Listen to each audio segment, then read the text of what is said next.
Panairi i librit në Toronto nuk është thjesht një aktivitet kulturor, është një takim emocionesh, autorësh, lexuesish dhe brezash që kërkojnë të mbajnë gjallë gjuhën shqipe larg vendlindjes. Me zbotimeve të reja, autorëve të njohur dhe lexuesve të shumt, kjo festë e librit sjell në Kanada aromën e kulturës shqiptare dhe dëshmon se libri vazhdon të mbetet një nga format më të forta të identitetit ton kombëtar. Salla e Panairit u mbush me vizitorë të gjitha moshave, disa kërkojnë autorët e preferuar, të tjerë librat e rinj, ndërsa shumë prindër u ndalën në stendat në gjuhën shqipe për fëmijët e tyre të lindur në Kanada. Çeljen e aktivitetit e bëri zoti Genc Tirana, përfaqësues i ADCA-s, që ka bërë edhe organizimin për të dytin vit të festivalit të librit në Toronto. Është privilegj për mua që hap festivalin e librit shqip në Toronto për herë të dytë. Spari do doja të përshëndesja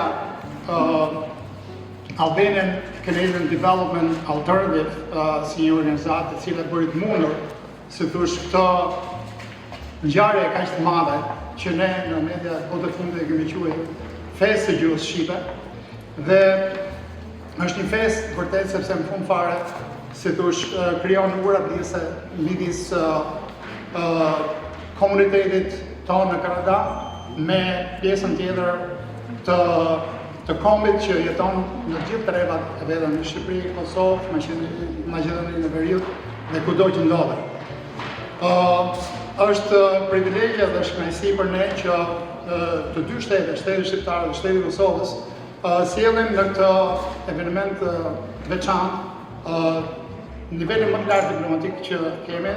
Në këtë aktivitet kulturor morën pjesë edhe përfaqësues diplomatik shqiptar, të cilët e konsiderojnë librin si një instrument të rëndësishëm për ruajtjen e identitetit kombëtar në diasporë. Në epokën e shkrimit dhe të leximit virtual, në botën digjitale vulkanike, në hapat galopant të përmbytjes teknologjike, të dalësh të jesh kaq stoik në tradicionalizmin e letrës së shkruar, mendoj se është një arritje dimitoze. Ky festival në vitin e dytë të tij, në që jam besim plot se do të kthehet në një traditë, bashkon përtej oqeanit fjalën shqipe në çdo dimension. Mbi 5.000 tituj librash, mbritur nga Shqipëria dhe nga Amerika, janë sot në dispozicionin tuaj për të zgjedhur udhëtimet tona letrare. Nga këtu, shtëpia juaj e dytë, nga Kanadaja. Një koleksion i tillë që duhet të ketë pjesë në bibliotekat e çdo shtëpie shqiptare në Kanada, nuk përbën vetëm një realizim dëshire për gjithë libërdashësit, por është një mekanizëm nga më perfektët për të përcjellë kulturën, historinë, traditat, gjuhën dhe aktualitetet shqiptare te brezat pasardhës. Institucioni kryesor për dashurimin kombëtar kryesisht në diasporë sot rezulton përfundimisht jetë familja. Me veglën primare, gjuhën e shkruar dhe atë të folur. Një shtëpi pa libra është një trup pa shpirt, thonë. E duhet jetë vërtet për libra në format ndjesie dhe prekje në syje me dorë. Festivali i Librit Shqip përfaqëson një platformë të vyer për promovimin e gjuhës shqipe, letërsisë kombëtare dhe shoqërisë kulturore. Në një shoqëri shumë kulturore si Kanadaja, ruajtja dhe promovimi i identitetit gjuhësor merr një rëndësi të jashtëzakonshme, veçanërisht për brezat e rinj. Ashtu siç shprehej Sami Frashëri, gjuha shenja e kombësisë, shpirti i një kombi. Kjo thënie mbetet sot pa aq aktuale sa dikur. Sepse ruajtja e gjuhës kombëtare është ruajtja e kujtesës tonë, e identitetit dhe shpirtit të kombit tonë. Në këtë kuptim, festivalet e tilla nuk janë vetëm aktivitete kulturore, por misione të rëndësishme në shërbim të trashëgimisë sonë kombëtare. Mbetet një nga urat më të forta që lidh diasporën me rrënjët dhe historinë tonë kombëtare. Përmes autorëve, poetëve, studiuesve dhe përkthyesve tanë, letërsia dhe kultura shqiptare vijon të jetë dinjitoze në hapësirën ndërkombëtare. Për komunitetin shqiptar në Kanada, libri mbetet një mënyrë për të ruajtur lidhjet me rrënjët dhe historinë.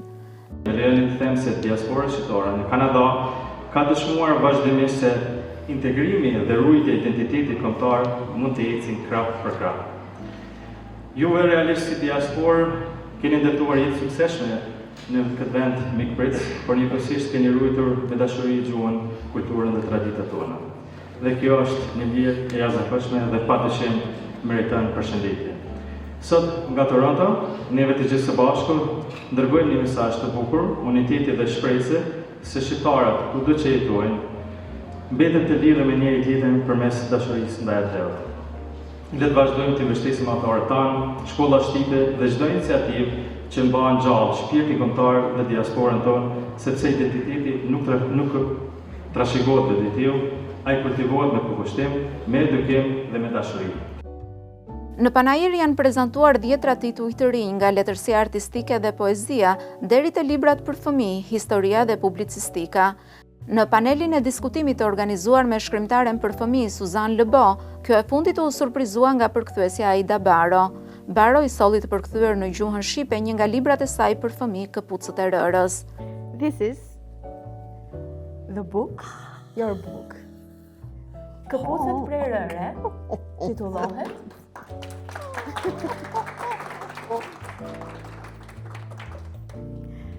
Botuesit thonë se diaspora shqiptare vazhdon të mbetet një nga mbështetësit më të rëndësishëm të librit në gjuhën shqipe, ndërkohë që edhe vetë shtëpitë botuese duhet të mendojnë më shumë për të sjellë sa më afër librin me lexuesit e diasporës.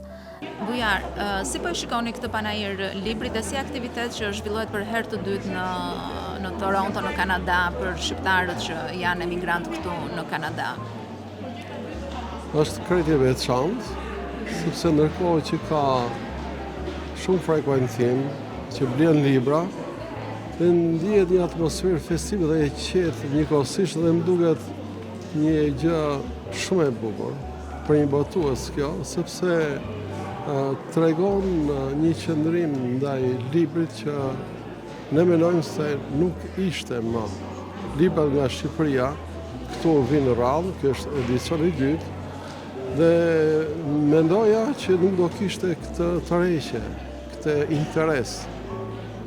Ky interes tregon që ne do të jemi edhe më të vëmendshëm ndaj komunitetit shqiptarëve këtu, por dhe kudo në botë, sepse është diçka që këtyre mungon në mënyrë të qartë dhe nuk kanë për ta gjenë askund në këtë vend të bekuar, përveç se të vinë nga Shqipëria. Kështu që pikërisht ky kombinim, kjo marrëdhënie e ngushtë që një botues do të krijojë me lexuesit dhe autorët, plus është një detyrë e tij, por është një gjë sofistike dhe është shumë e nevojshme.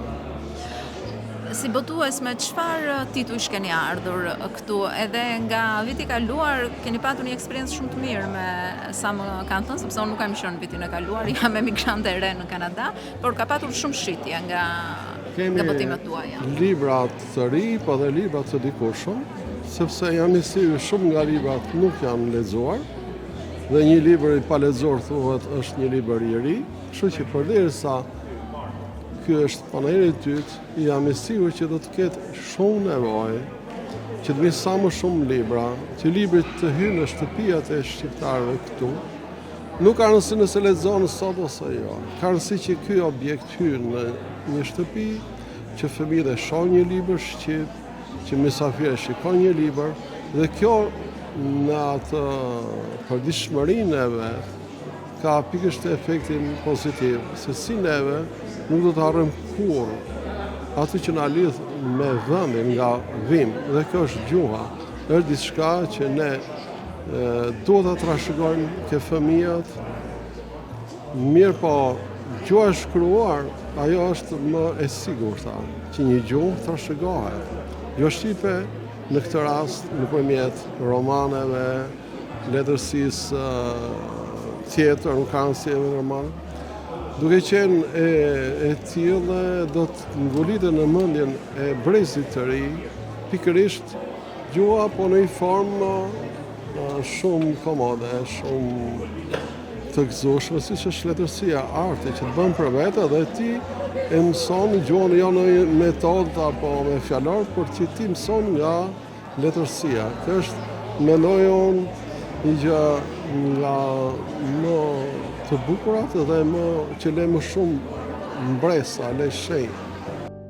Poetja dhe botuesja Rita Petro e konsideron panajirin një fest të përbashkët të autorëve dhe lexuesve, ku libri krijon një dialog të drejtë për drejtë me publikun. Rita, faleminderit një herë që jeni pjesë e festivalit të librit që organizohet për herë të dytë në Kanada. Si po e shihni gjithë këtë organizim edhe çfarë emocioni ju jep me pjesëmarrjen e të gjithë emigrantëve që janë këtu? Në fakt është hera e parë që vi edhe në Kanada, që kaloj, që bëj një rrugë kaq gjatë patjetër dhe ishte emocionuese edhe rruga që bëra dhe pastaj ardhja një vend shumë i bukur që më bëri shumë përshtypje dhe natyra, madje na thanë që sollët edhe diellin juve nga Shqipëria. Fakt dielli vjen me librin, nuk ka gjë më të bukur se sa ky panair që kur më ftoi në fillim Rudin Dakli edhe sigurisht gjithë ky organizimi ACDA-s është, mendoj, është tamam një festival, është tamam një fest libri dhe hyrja, njerëzit që erdhën, gjithçka tjetër, mënyra se si janë paraqitur librat, mendoj që është një gjë shumë e bukur, shumë emocionuese. Dhe ky takim që kemi ne me autorët shqiptar që jetojnë përtej kufirit ton patjetër në emigrim, po që shkruajnë prapë në gjuhën shqipe, sepse kemi dy lloj autorësh, autorët shqiptar që janë në Shqipëri, normal që shkruajnë në gjuhën e nënës, po kemi dhe autorët e tjerë që jetojnë jashtë dhe vazhdojnë shkruajnë në gjuhën e nënës, dhe shumë interesante ky fakt, sepse si duket është ajo që ashtu e shprehin më mirë veten, dhe që tani do të thoja që janë fshirë kufit, këto aktivitete janë jashtëzakonisht të rëndësishme, por do të thoja edhe si botuese, edhe si shkrimtareve, do të thoja kanë filluar të fshihen kufit, dhe që shkrimtarët komunikojnë me njëri tjetrin, botuesit të botojnë libra, jo vetëm botuesit e Kosovës libra, vetëm të autorëve të Kosovës, apo botuesit e Shqipërisë më vete, përkundrazi tani e kemi këta hapje të mrekullueshme, dhe që them që është një auguri mirë për librin. Me organizatorët po diskutonin pak se çfarë ka të përbashkët edhe çfarë ndryshe Festivali i Librit këtu dhe Panairi i Librit në Tiranë. Ju si autore dhe si botuese, çfarë ndryshimi shikoni? Shiko, Panairi në Tiranë, dhe unë nuk është se dua të them që Panairi është shumë më madhështor, sepse normal është një Panair që edhe për shkak të hapësirave gjeografike i bën shqiptarët shumë kollaj që të vinë dhe të mblidhen të gjithë atje në Panairin në Tiranë, dhe është bërë një traditë shumë e gjatë e Panairit në Tiranë në krahasim, sepse në fundit ky është i dyti, po që do të thoja këtu është ajo atmosfera tjetër, një atmosfera akoma më emocionuese, sepse atje ne jemi mësuar që jemi të gjithë shqiptarë që jetojnë pak a shumë atje. Po edhe Panairi i Tiranës ka vlerën e vet, sepse autorët që jetojnë këtu vinë atje, dhe do të thoja që nëse do jetë një organizim ose një mbështetje më e fuqishme financiare, pse jo, do të thënë që të ketë më shumë edhe libra, më shumë edhe autor nga Shqipëria, Kosova, Maqedonia e Veriut patjetër, nga gjitha treva. Ndërkohë që Petro shprehet se duhet të ketë më shumë mbështetje financiare për paketat e librave për mësimin e gjuhës shqipe në diasporë. Me çfarë botimesh jeni bërë pjesëmarrëse në këtë Panair? Përveç se botimet e mia dhe me librin tim më të ri, Poema e mungesës dhe romani Lindur së prapthi, për cilin do kemi dhe takimin me bashkëdhetar dhe me lexuesit, si botuese albas ne njihemi për paketat dhe për gjithë librat e gjuhës shqipe me cilët punojnë nxënësit mbar, do të thënë në gjitha trevat mbar shqiptare, edhe në diasporë patjetër. Këto janë paketa të cilat janë të ndërtuara në bazë të nivelit të parë, të dytë, të tretë për nxënësve të miratuara nga Ministria e Arsimit e Shqipërisë dhe e Kosovës, dhe që në fakt i pëlqejnë shumë mësuesit, i pëlqejnë shumë prindërit, vetëm se gjithmonë kushtet janë të tilla që duhet të ketë një numër më të madh librash që të vinë. Pastaj dhe për këtë se si vinë librat, edhe kjo ka atë problemin e vet, të cilat është një lloj regulatori, sepse vetë mendoj se Ministria e Kulturës në Shqipëri apo në Kosovë duhet që të kenë më shumë mbështetje dhe mbase do të thoja më shumë mbështetje financiare, më shumë kujdes që mos i lihet vetëm në dorë vetëm shoqatave për të bërë aktivitete të tilla, por që të jenë patjetër edhe të mbështetura nga ana financiare.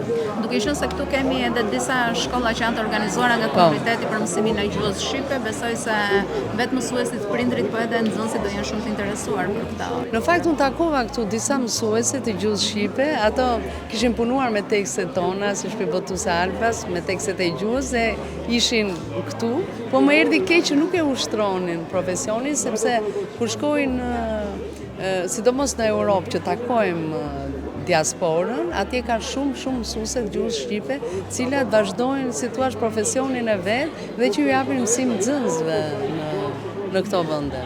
Vizitorët e Panairit e vlerësojnë mundësinë që ju jepet për të qenë më afër me autorët e tyre të preferuar. Në të njëjtën kohë shfrytëzojnë Panairin edhe si një mundësi për të takuar me një pjesë të mirë të komunitetit shqiptar. Si vizitor, si po shikoni Panairin e librit që po organizohet për herë të dytë këtu në Toronto? Faleminderit shumë për ftesën. E shoh si një gjë të mrekullueshme. Është një nga evenimentet për mua më të bukur që bën ky komunitet. Pas nuk ka dyshimit të jesh në kontakt me librin e me letërsinë është një nga gjonat më të mrekullueshme që ndodh njeriu. Pra unë vetë si lexuesi etshëm që jam, ky është habitati im. Pra e shoh si venin e asaj që të përmbushet shpirti. Edhe unë i përgëzoj shumë organizatorët, e shoh që kanë bërë punë të mrekullueshme. Edhe ndjej vlerësim shumë të lartë për ta që marrin kohë nga familjet e veta, nga koha e tyre për ta organizuar këtë për komunitetin tonë. Këtë vit duket sikur ka më shumë tituj, më shumë autor. Ju e keni vënë re këtë gjë edhe ju vetë si lexues, ku jeni më shumë interesuar, tek letërsia shqipe apo tek letërsia e huaj, sepse si vjet kemi edhe letërsi të huaj. Po. Në të drejtën kur kam marrë këtu, domethënë nga që kur vjen edhe shef komunitet, gjëja e parë që kam bërë është kam shtrënguar duar njerëzish, e kam përqafuar miqtë e komunitetit dhe nuk kam pas as kohë të shoh librat. Po shoh që ka aq shumë libra dhe shoh që do kënaqem sapo të marrë këto tabjatat që i themi ne, këto tabjatat, do kënaqem duke pa këto titujt, edhe preferencat e mia e personale janë tek historia, tek librat e politik, tek letërsia klasike edhe fetare, kështu që mendoj që do fokusohem aty. Fëmijët shqiptar janë ofruar si vullnetar pranë Panairit të librit 2026. Ai si sa vjeç je dhe është viti i parë që po punon si vullnetare në Panairin e librit? Po, është viti im i parë këtu, edhe jam 14 vjeç. Dhe po më pëlqen shumë sepse ka shumë libra edhe po. Lexon letërsi shqipe? Po, lexoj. Mund na thuash autorin tënd të preferuar shqiptar ose të huaj? Kadareja. Po. Po për fëmijë? Për fëmijë nuk më bëj. Kur ke filluar që të lexosh shqip, sepse siç më tregove pak më parë, ti je një fëmijë që je rritur jashtë Shqipërisë, pra që në një moshë të herët ke lënë Shqipërinë. Si ke mësuar shqipen? Shqipen e kam mësuar nga prindrit e mi, që kanë folur gjithmonë shqip në shtëpi, edhe librat shqip, që kanë filluar nga mosha 4 vjeç. Ai si Canametaj, edhe pse në moshë fare të re, ka marrë një iniciativë interesante për të ruajtur kulturën, traditën dhe gjuhën shqipe. Ai si çfarë bën ti për të mbajtur gjallë gjuhën shqipe, identitetin shqiptar në shkollë?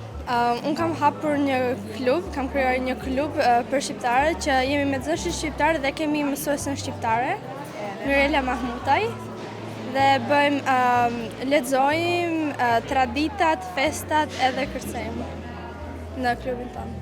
Në çfarë shkolle? Marshall McLuhan, Secondary School. Larg Shqipërisë e Kosovës, mes ritmit të përditshëm të jetës në Kanada, libri vazhdon të mbajë gjallë një pjesë të rëndësishme të identitetit shqiptar. Panairi i librit në Toronto dëshmoi edhe një herë se gjuha, kultura dhe kujtesa nuk njohin kufinë, kur njerëzit vazhdojnë t'i mbajnë ato të gjalla përmes leximit. Në fund, libri mbetet më shumë se letër dhe fjalë. Ai është një mënyrë për të mos humbur rrënjët.